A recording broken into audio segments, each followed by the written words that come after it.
Let's bow our heads for prayer. Father, be with us here today. And as we transition into the next part of worship, I ask that you pour out your Spirit on this place and onto me up front and onto everyone here in the congregation. And let it not be anything about what's happened or will happen up here. Let everything that we do point to you. Let it not be my words, let it be your words. Let it not be my message or anything else. Let it all be about you. We love you, Father, and we thank you in advance for hearing our prayer. Amen.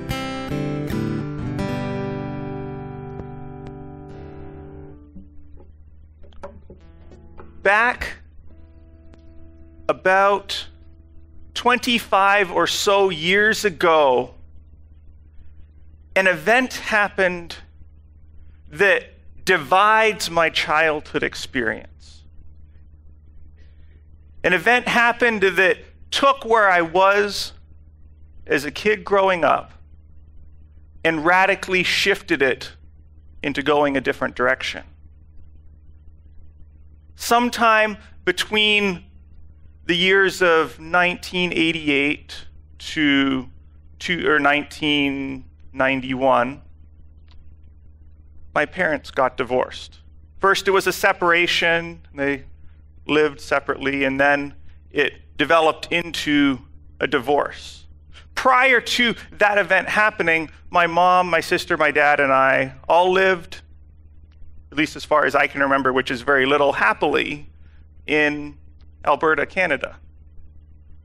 But then the divorce happened, and my mom and my sister and myself drove across the country to Ontario, to just outside of Toronto, around the Great Lakes area. And that's where I spent the next and second half of my growing up life.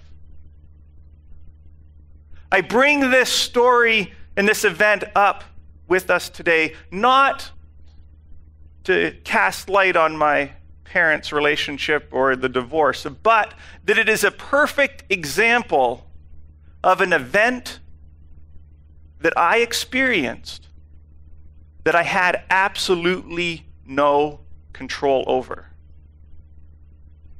It's an event that directly affected my life from that point forward, that I had absolutely no control over. And as I'm up here sharing this event, I know that every one of us here has a similar event, maybe not a divorce, but an event that happened in your own life and in your own past that you had absolutely no control over, but that's deeply affected the direction of your life. And depending upon if that event was good, things could be great, but more often than not, unfortunately, the events that really stick out are the ones that are bad. The ones that take your life and angle it, and you would have rathered it not angled. And like a pair of handcuffs, events that are in our past have a tendency to maybe try to trap us and hold us back from moving forward. And it was that way in Joseph's life. As we've been unpacking and walking through Joseph's life over these past few weeks, Joseph had such an event happen to him that landed him in the bottom of a well, looking up. The event was, the experience of being put in the bottom of a well was completely outside of Joseph's control. The event of him being sold into slavery was completely outside of Joseph's control, but it radically affected where his life was going.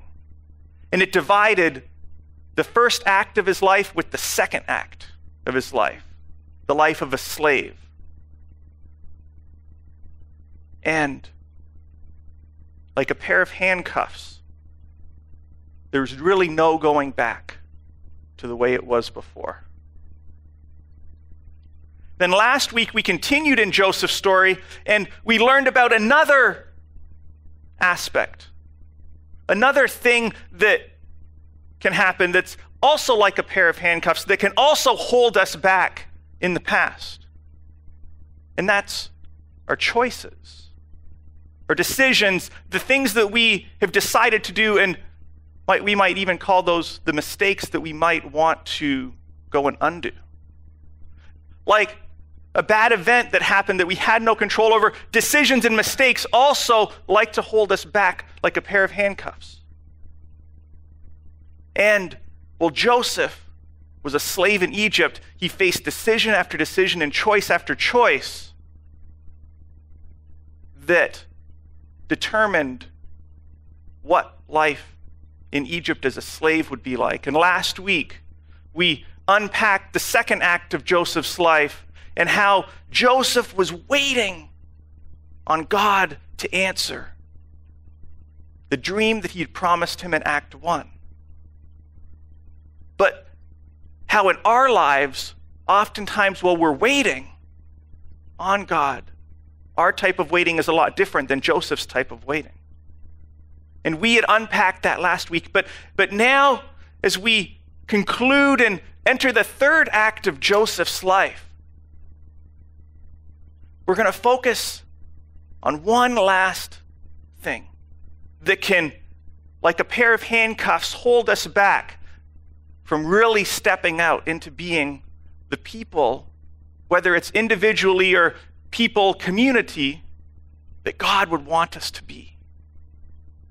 And there's 3 different points that all blend together in the third act of Joseph's life that help illustrate how Joseph navigated this third trap.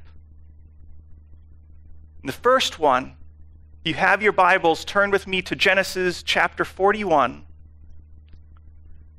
Happens shortly after Joseph is promoted, good word to describe being a slave in prison, to then being 24 hours, less than 24 hours later, put in charge of the entire country.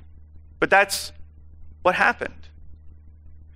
And Joseph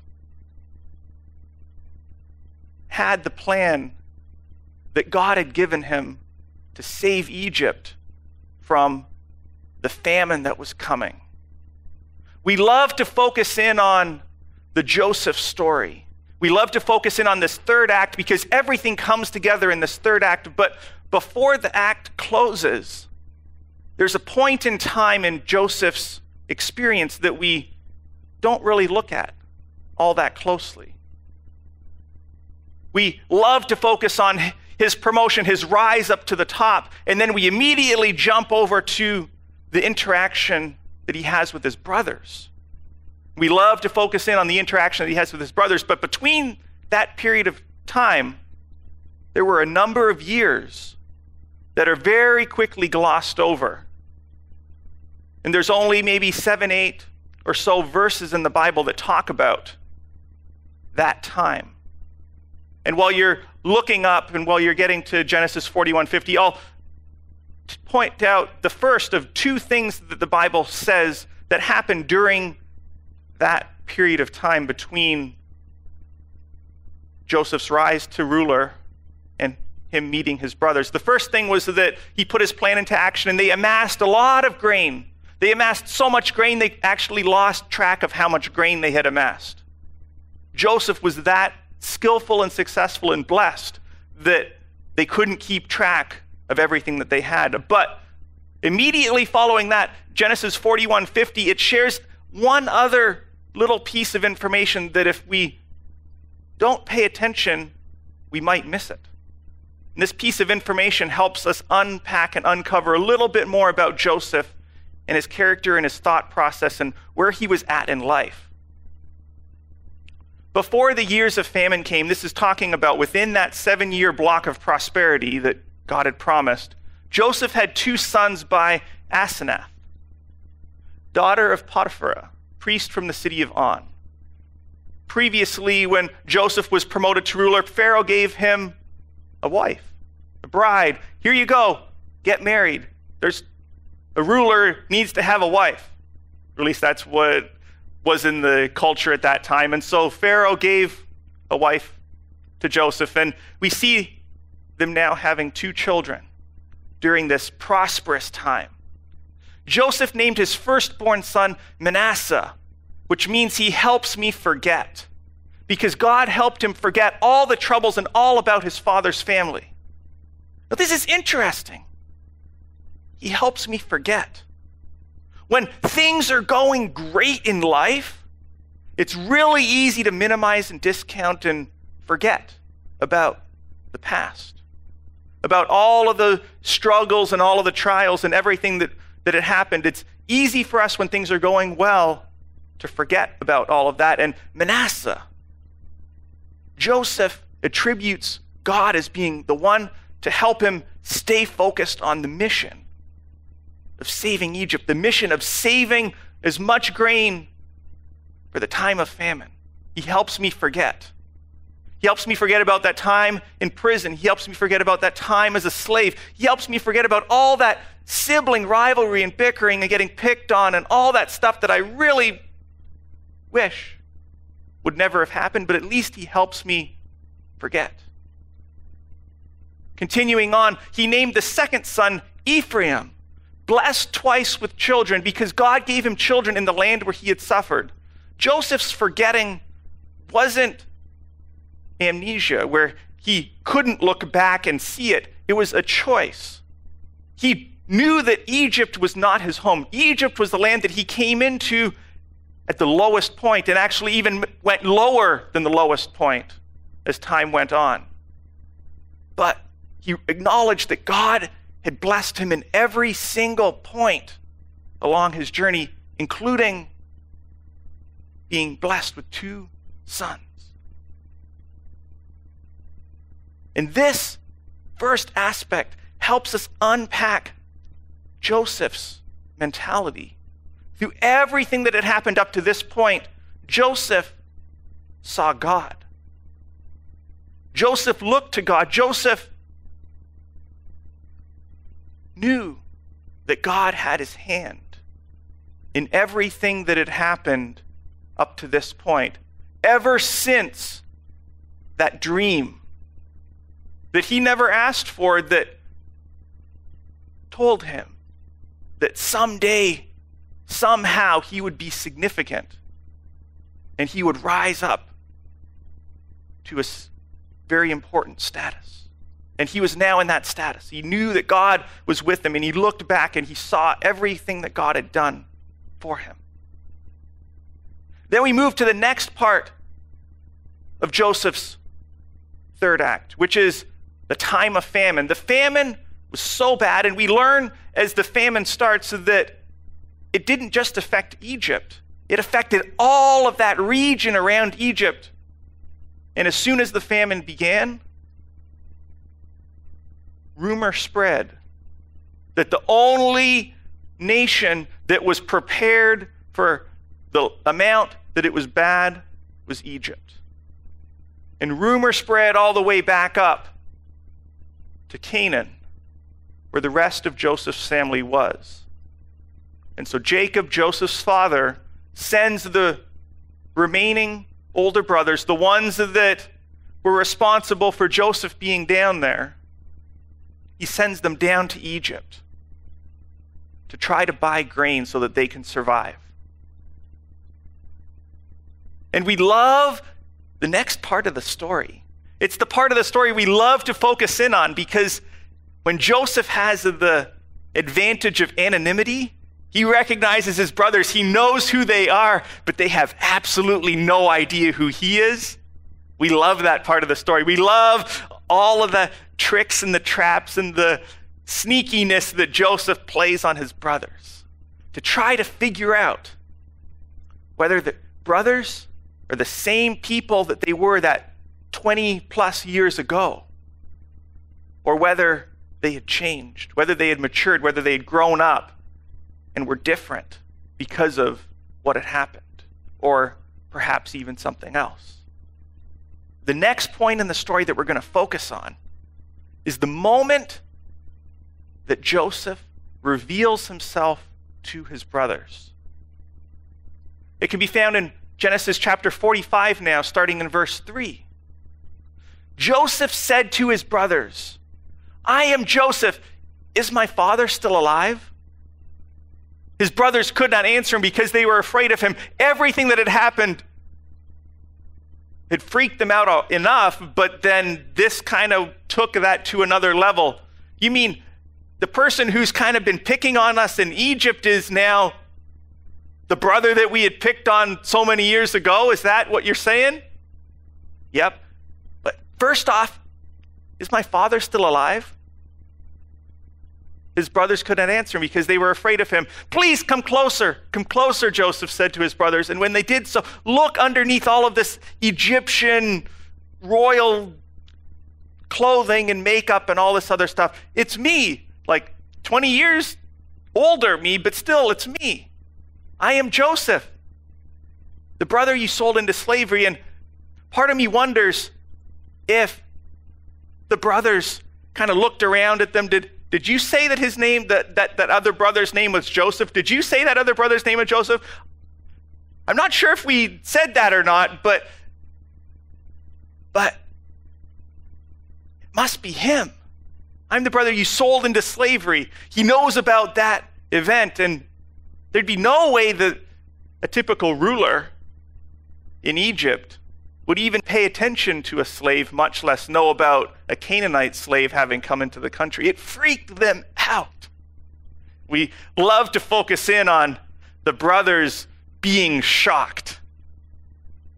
But what comes next is fascinating.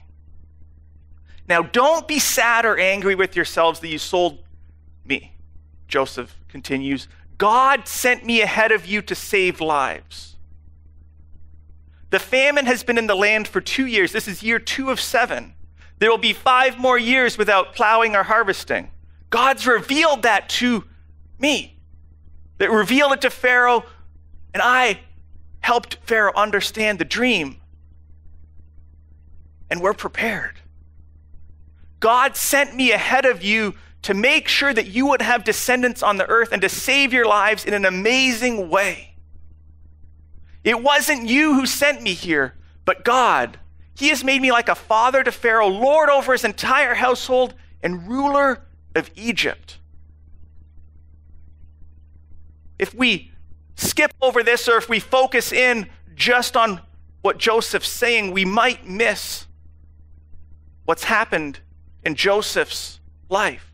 What's happened in Joseph's mind as he's unpacked and as he's progressed and as he's matured.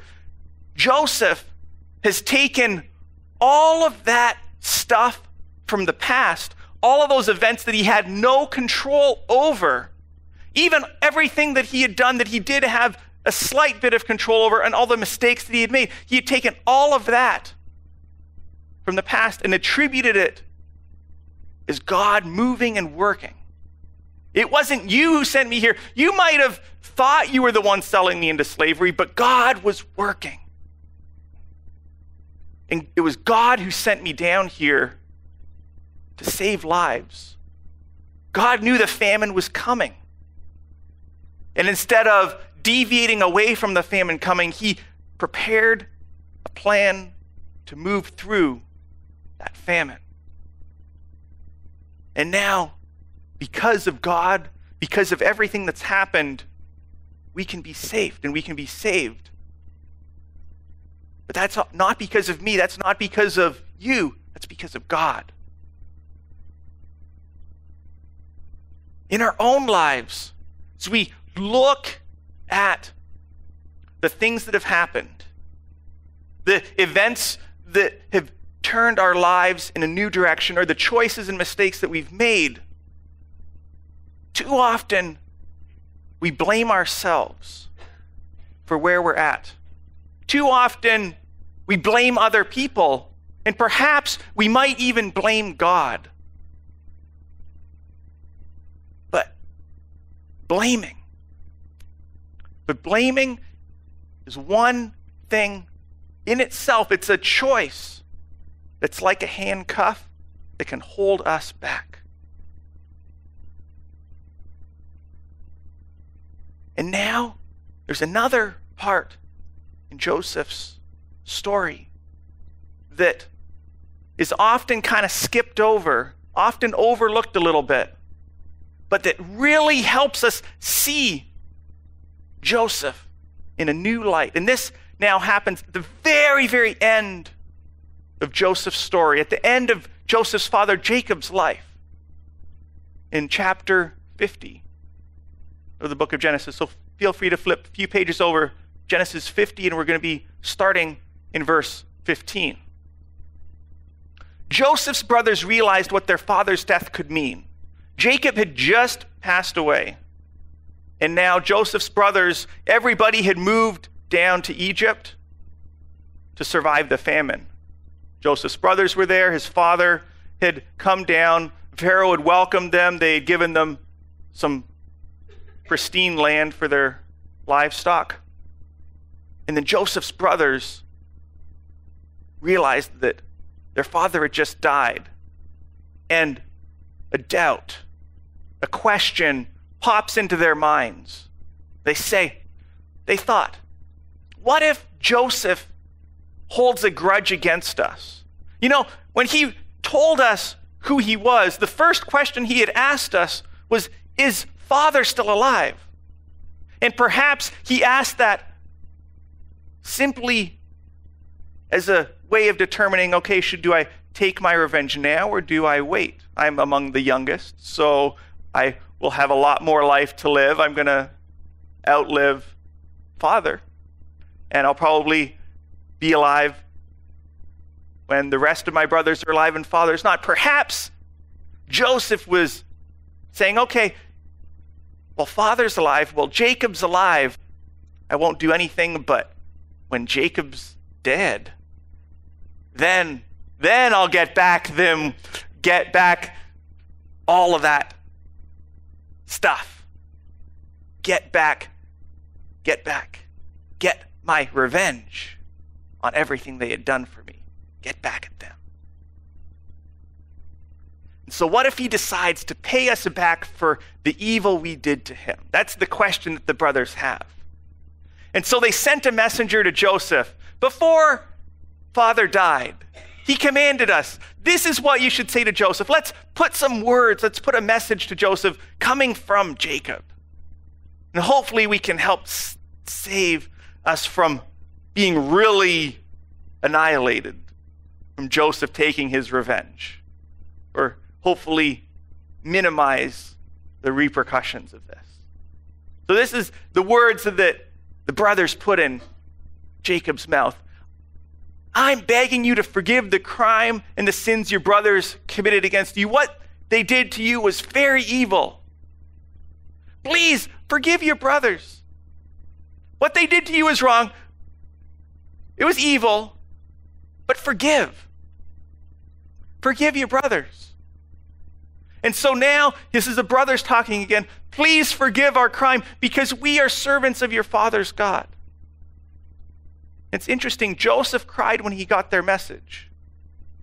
There's not many places that the Bible talks about Joseph getting emotional, but there are a number of them, and they all have to do with family, with that family dynamic, with that family relationship. And Joseph cried when he got their message. And then his brothers also came and immediately bowed down before him, in front of him. We are your slaves, they said. Joseph said to them, don't be afraid. I can't take God's place. When Joseph was anonymous, when the brothers didn't know who Joseph was, he had every opportunity to get his revenge. When his brothers knew who Joseph was, he still had every opportunity to get his revenge. But as we've seen, Joseph attributes everything that has happened, all of that stuff that had happened in the past, to God. Don't be afraid. I can't take God's place.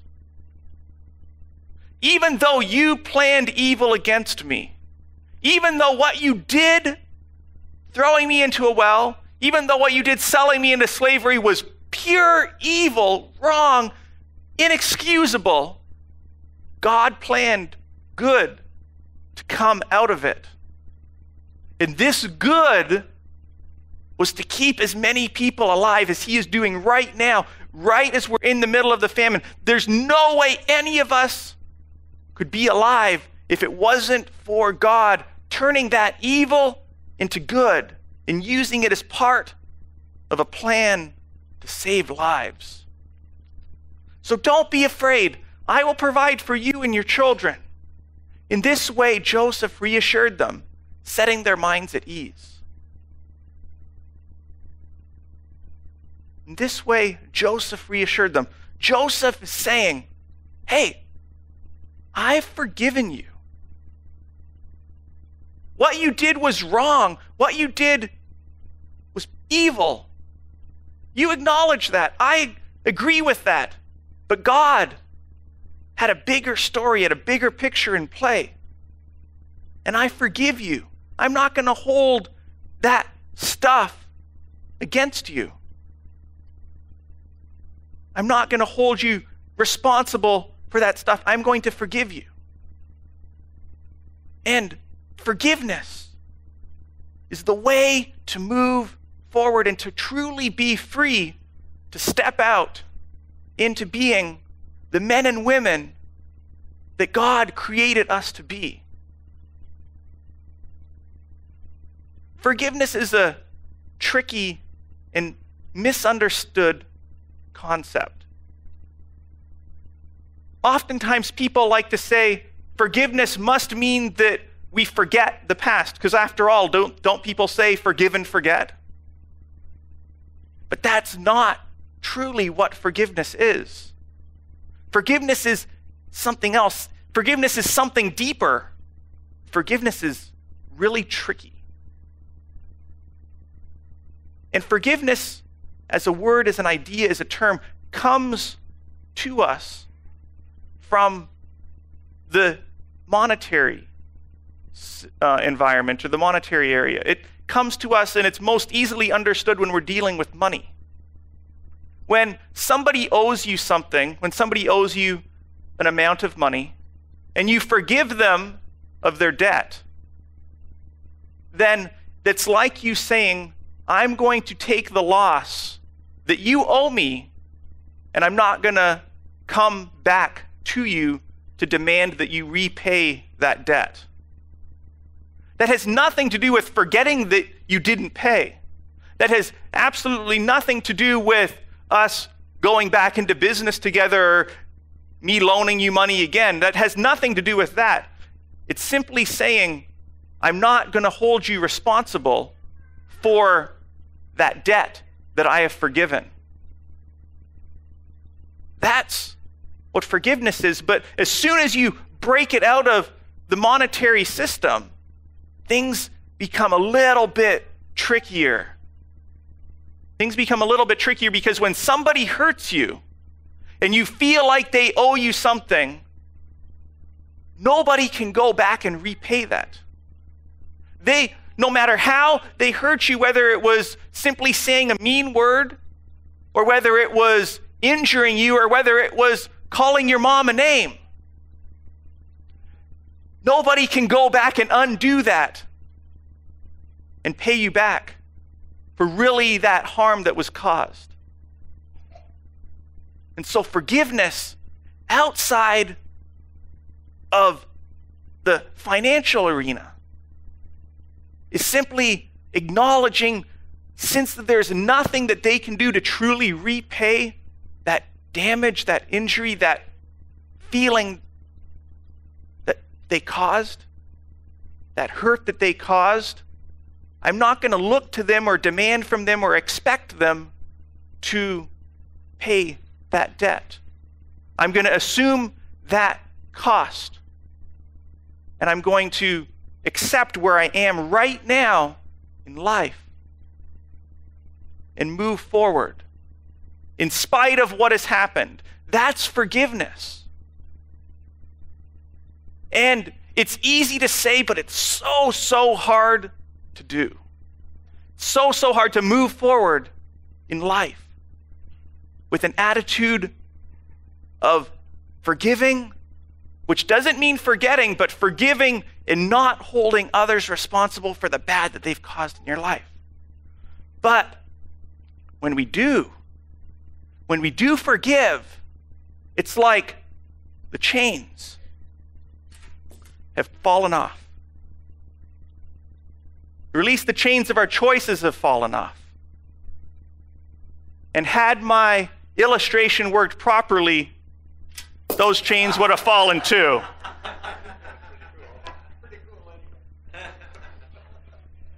So, at the end of our lives, when we look back on life, there'll be things that we've seen that have held us back. When we look back at our lives today, we still see things that are holding us back. But it's up to us. Wherever we're at in life, as soon as we realize that there's something holding us back, whether it's the event that's holding us back like a pair of handcuffs, or whether it's a choice or a mistake or a decision that we made that's holding us back, it's up to us to forgive in order to release the chains, to be able to move forward. And Joseph had forgiven. Joseph had forgiven probably long before having even seen his brothers come up asking to buy for food. But the brothers had that as a cloud in the back of their mind ever since that first act in Joseph's life. And it's only after Jacob has died and the brothers come, and there's no reason that they can think of that Joseph would not want to enact revenge against them. There's father's dead, and now it's really just back to being a sibling rivalry. That's what the brothers had is always in the back of their head as the doubt. But it was only after Jacob had died that Joseph really helped them understand, hey, I forgive you. What you did was wrong. What you did was bad. But I don't hold you responsible for what happened. And then some 1,500 to 2,000 years later, another man steps on the scene of history. And as he approaches the end of his life, as he is up on a cross, Jesus has some words to say about this very subject. In Luke chapter 23, verse 33, as Jesus is approaching the hill that he will be crucified on, when they came to the place called the Skull, Golgotha, they crucified him. This is Jesus. And the criminals were also crucified there, one on his right and the other on his left. Then Jesus said, Father, forgive them. They don't know what they're doing. Father, forgive them. I've forgiven them, and I ask that you forgive them, for they don't know what they're doing. They don't know how they're hurting me. They don't know how they're hurting you. But I ask that you not hold their hostility, their actions, their anger against them. I ask that you forgive them. And I ask that you forgive everyone. We all don't know what we're doing. We all don't know how when we hurt one another, we're really hurting God. But Jesus, in his last breaths, asks God to forgive us, to not hold us responsible for the pain that we cause him, for the pain that we caused for Jesus dying. Because Jesus went up onto that cross, And he paid the price for everything that we have ever done. One sacrifice covered it all. And when we acknowledge what Jesus did, and when we acknowledge the forgiveness that he offers, we can truly be free. We can be free from the past that has tried to trap us, those events that we couldn't control. We can also be free from the events that we did control, from those choices that we made. We can be free. We can forgive ourselves. We can forgive each other. And we can forgive God. Because no matter where you're at in life, no matter what act of Joseph's story you're in,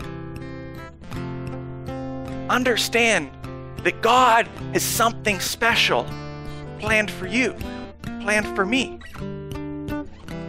And God is a master of being able to change and take anything, the evilest action that you could think of or imagine that has happened, God is able to take that and turn it into good. I have no idea how he does it.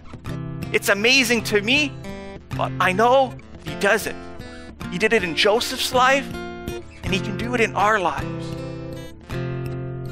All when we accept what Jesus has done, when Jesus died, built that bridge back for us to have a relationship with the Father,